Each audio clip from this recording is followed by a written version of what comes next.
Menga aytchi, ey o'yinchi, sen tushlar ko'rasanmi? Yam-yashil maysaga belangan adirlar haqida. Osmonlarni yorishga urinayotgan haybatli tog'lar haqida-chi? Seni ongingdan-da tozaroq zangori suvlar haqida-chi? Ularda manzil yo'q, lekin ular sovuq va tumanli joylardan asta oqib boradi.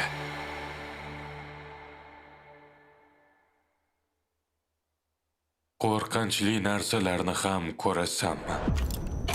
Sen umringda ko'rmagan narsalaring haqida-chi?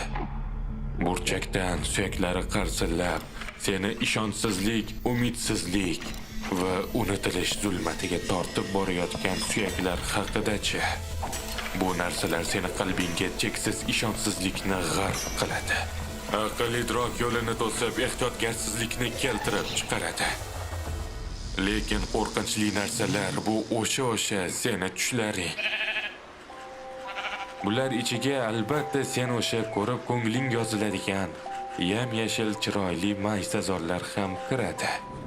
Ular aslida zulmatdan hamda o'z yo'lingni izlab qayta kechib o'tayotgan chigal yo'llardan unchalikda uzoq joylashmagan.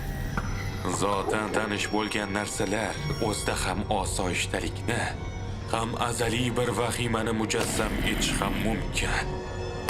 Adashib qolgan ko'rinasan. Ko'pchilik tushlar ichida qotib qolgan.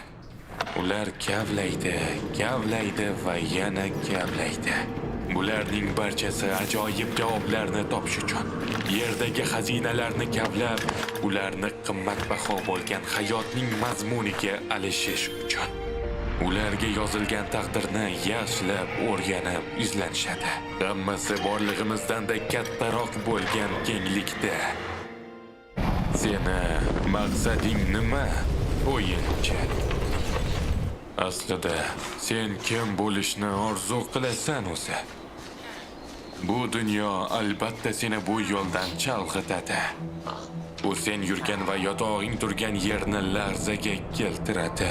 Kechasi va kunduzi u doim senga nimalarnidir shivirlaydi.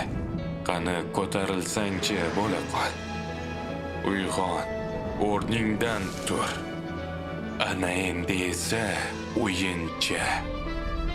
Qadr rostlashing kerak.